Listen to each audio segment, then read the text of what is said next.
Hello दोस्तों, Rahul commerce education में आपका स्वागत है। एक नई वीडियो के साथ, एक नए टॉपिक के साथ वीडियो की शुरुआत करते हैं। लेखांकन के विभिन्न प्रकार एवं स्वरूप, फॉर्म ऑफ अकाउंटिंग। एक व्यापारिक संस्था को अपने लक्ष्यों की प्राप्ति के लिए अनेक प्रकार के लेखांकन विधियों की आवश्यकता होती है।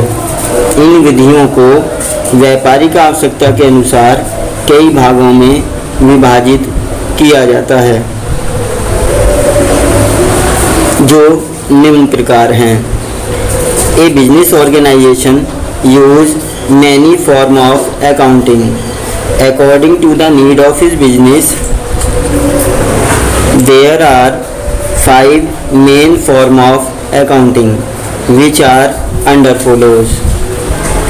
First of all, financial accounting वित्तीय लेखांकन, कॉस्ट अकाउंटिंग लागत लेखांकन, मैनेजमेंट अकाउंटिंग प्रबंध लेखांकन, टैक्स अकाउंटिंग कर लेखांकन, मानव संसाधन लेखांकन ह्यूमन रिसोर्सेज अकाउंटिंग। मानव संसाधन लेखांकन human resources. First of all, वित्तीय लेखांकन फाइनेंशियल अकाउंटिंग।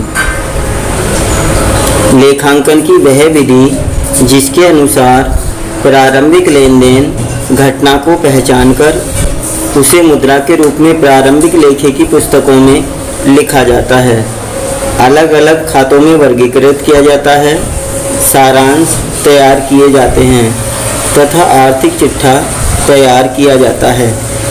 अकाउंटिंग लेखांकन की वह विधि जिसमें लेन देनों की पहचान की जाती है, उनका लेखा किया जाता है, रोजनामचे में खाता बही में उसकी खतौनी की जाती है और उसके बाद आर्थिक चिट्ठा तैयार किया जाता है। यह सभी विधि फाइनेंशियल लेखांकन वित्तीय लेखांकन कहलाता है। That form of accounting in which to identify the business transaction, generalize the business transaction, classify the all transaction and provide conclusion to prepare balance sheet, it is called financial accounting. So financial accounting is such as a form which is related to find out the economic condition of the business. वित्तीय लेखांकन व्यापार की आर्थिक स्थिति का ज्ञान कराने में सहायक होता है। अन्य शब्दों में कहा जा सकता है कि लेखांकन एक ऐसी विधि है जिसके द्वारा व्यापारिक लेन देन का लेखा इस प्रकार किया जाता है कि एक निश्चित अवधि के बाद वह व्यापार की आर्थिक स्थिति को प्रदर्शित कर सके। On the other hand, we can say the form of accounting by which generalize the business transaction on such as a way that the economic condition of the business can be shown at the end of the year. तो वित्तीय लेखांकन वह लेखांकन का प्रारूप है जिसके द्वारा लेन देनों का लेखा किया जाता है तथा व्यापार की आर्थिक स्थिति का ज्ञान किया जाता है। नेक्स्ट टॉपिक है वित्तीय लेखांकन के लाभ, एडवांटेज ऑफ फाइनेंशियल अकाउंटिंग। वित्तीय लेखांकन के क्या क्या लाभ हैं? फर्स्ट ऑफ ऑल, कर निर्धारण में सहायक, helpful to find out business tax. जो व्यापार पर लगने वाला टैक्स है उसको कैलकुलेट करने में वित्तीय लेखांकन हेल्पफुल होता है। नेक्स्ट, निर्णय लेने में सहायक, हेल्पफुल टू मेकिंग डिसीजन। वित्तीय लेखांकन भविष्य में निर्णय लेने में सहायक होता है जो वर्तमान परिस्थितियों के अनुसार लिए जाते हैं।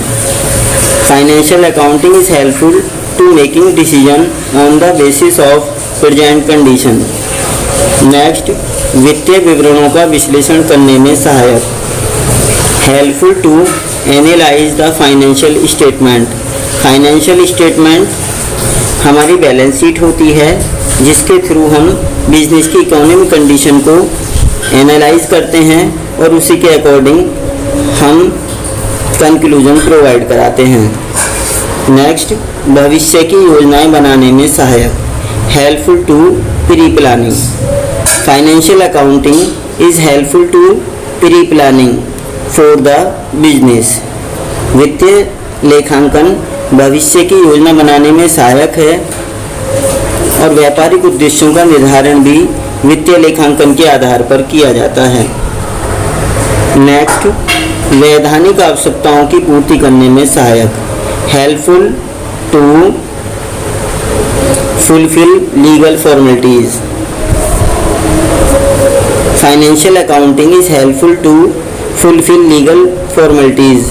The proforma of balance sheet can be shown into the court in future। यदि आवश्यकता पड़ती है तो आर्थिक चिट्ठे की एक नकल को न्यायालय में प्रस्तुत किया जा सकता है।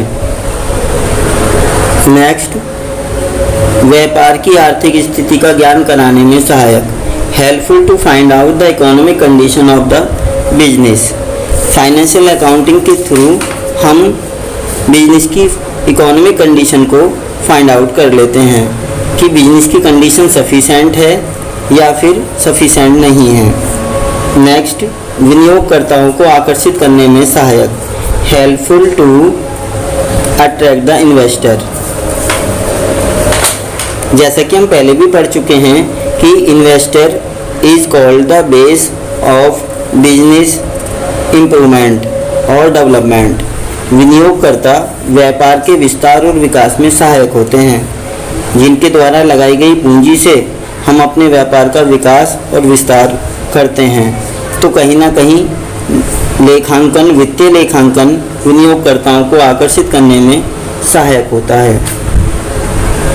एडवांटेज पढ़ने के बाद हम वित्तीय लेखांकन के दोषों के बारे में पढ़ेंगे। Disadvantage of financial accounting. First of all, उत्पादन लागत का ज्ञान कराने में सहायक न होना। It is not helpful to know cost of production. लागत लेखांकन में कॉस्ट ऑफ प्रोडक्शन को कैलकुलेट नहीं किया जाता है, यह इसका एक डिसएडवांटेज है। नेक्स्ट, वित्तीय लेखांकन का सीमित क्षेत्र होना। It has limited area of work. Limited area of work. Financial accounting का एक लिमिटेड एरिया होता है जो लेन देनों के का लेखा करने से, उनके वर्गीकरण से, उनके सारांश तक ही सीमित होता है। तो यह भी इसका एक डीमेरिट है कि वित्तीय लेखांकन केवल कागजी कार्यवाही करता है, वास्तविकता से यह बहुत दूर होता है। नेक्स्ट, टेंडर मूल्य का निर्धारण कर पाने में सहायक न होना। टेंडर मूल्य का निर्धारण न कर पाना। It is not helpful to know the tender price.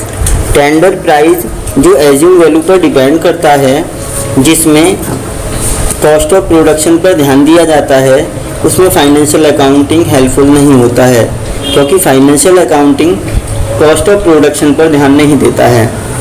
Next, लाभ में होने वाली कमी या वृद्धि के कारणों को स्पष्ट न कर पाना।